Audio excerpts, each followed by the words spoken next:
nombre es Pamela Cervantes y hoy voy a hablar sobre tripodismo y ajuste oclusal. Para ello es importante enfocarnos en saber qué es el tripodismo y qué función tiene o por qué nosotros es tan importante. Entonces, el tripodismo se define como los tres puntos de contacto obtenidos por cada cúspide estampadora de los molares y los premolares cuando esta descansa sobre su fosa correspondiente. Y esto es muy importante porque lo que nos da el tripodismo es lograr la estabilidad de la oclusión. Este tripodismo se puede dar por 3 puntos correspondientes, como ya mencioné antes, los cuales pueden ser 2 paradores de cierre y un estabilizador, que es un contacto B, o 2 estabilizadores y un parador de cierre. Pero para ello podemos y tenemos que adentrarnos un poco más y explicar lo que es cada uno. Considera que todo molar y premolar debe tener como mínimo estos 3 contactos para poder lograr la estabilidad tanto en sentido mesiodistal como en sentido vestibulolingual. Entonces, para entender un poco mejor los contactos A, B y C, o los equilibradores o los paradores de cierre, hay que explicar los espacios interoclusales. Los espacios interoclusales se pueden clasificar o se pueden clasificar según la vista en las que tengamos. En sentido mesiodistal vamos a encontrar a los paradores de cierre y a los equilibradores. Y en sentido vestibulolingual vamos a encontrar a los contactos A, B y C, que cada uno de estos contactos tienen diferentes funciones. Por ejemplo, en sentido mesiodistal, como ya mencioné, tenemos a los paradores de cierre y a los equilibradores. Los paradores de cierre, la función que tienen estos, como su nombre nos dice, es equilibrar o mantener detener el cierre de la mandíbula cuando ésta se relaciona céntricamente con el maxilar, además de equilibrar o neutralizar las fuerzas de los equilibradores.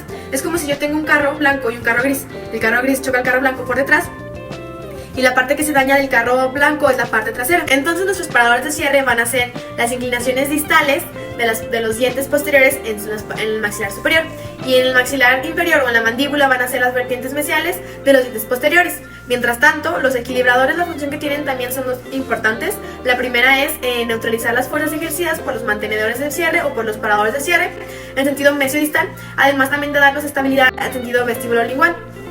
Estas se encuentran en los dientes contrarios a los paradores de cierre, es decir, en el maxilar superior van a ser las vertientes mesiales y en el maxilar inferior o en la mandíbula van a ser las vertientes distales. Ok, entonces ahora sí, los puntos o los contactos que nos dan el tripodismo van a ser los puntos A, B y C.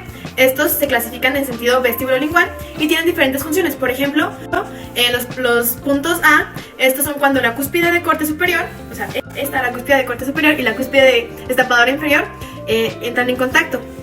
Estas pueden ser paradores de cierre o estabilizadores.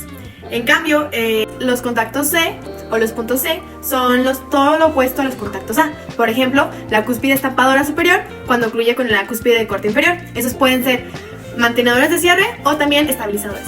Es por eso que para que nuestra oclusión esté en perfecta forma, siempre debe de haber un parador de cierre y un estabilizador. Entonces, ahora pasando a un ajuste oclusal, eso es un procedimiento muy sencillo y la finalidad que tiene es corregir los espacios interoclusales, como los que mencionamos anteriormente, para mantener la estabilidad de la centricidad mandibular. Estos son procedimientos básicamente de 2 pasos, que uno es el acoplamiento de los dientes anteriores y 2, el tallado selectivo de los dientes posteriores. Hay varios objetivos en el ajuste oclusal, por ejemplo, hacer coincidir la oclusión céntrica con la relación céntrica, asimismo también la redistribución y la reorientación de fuerzas, y también eliminar la oclusión traumática, tanto todos sus signos y todos sus síntomas. Hay diferentes métodos para poder llegar a un ajuste oclusal, como por ejemplo cirugía ortognática, ortodoncia, placas miorelajantes, etcétera, etcétera, etcétera. Pero lo que nosotros nos vamos a enfocar y en el que nosotros podemos utilizar más en nuestro día a día es el tallado selectivo. Este se hace con la sustracción de esmalte o tallando donde haya un punto de contacto alto.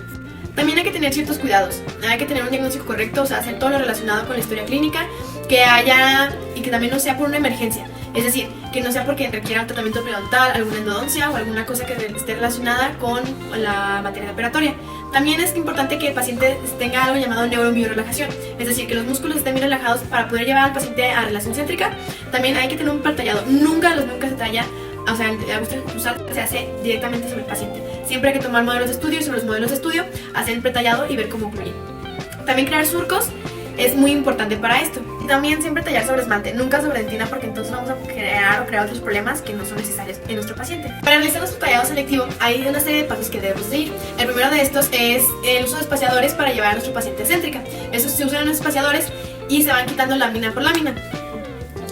Cada vez que vamos quitando la lámina, interrogamos a nuestro paciente para ver si ya no hay molestias de interferencia. Si es que las hay, las marcamos con nuestro papel articular y las eliminamos con fresas de carburo o de un corte liso. El paso número 2 es eliminar el deslizamiento excéntrica. Si es que lo hay, se talla en el maxilar superior en la porción mesial, respetando la porción más distal, que es el contacto B. Recordemos que siempre se debe de tallar en forma de surco. Y en el maxilar inferior se talla en la porción más distal, respetando siempre la porción más mesial, debido a que también es el contacto B. El paso número 3 es el acople de los dientes anteriores, si es que estos no quedaron acoplados después de la eliminación de interferencias. Esto se puede lograr por adición de resinas en las caras de los dientes anterosuperiores o en los bordes incisales. El paso número 4 es eliminar las interferencias de trabajo. Esto se elimina, o para buscarlas hay que inducir el movimiento de lateralidad. Nuestro siguiente paso es eliminar las interferencias en la protrusión. Para ello, llevamos al paciente a una posición de borde a borde excéntrica. Nuestro paso número 6 es eliminar las interferencias en balanza. Para ello también inducimos a un movimiento de lateralidad y el tallado siempre se debe de hacer a expensas de las cúspides de soporte. Y nuestro paso último y nuestro paso número 7 es rectificar que sean puntos y no superficies.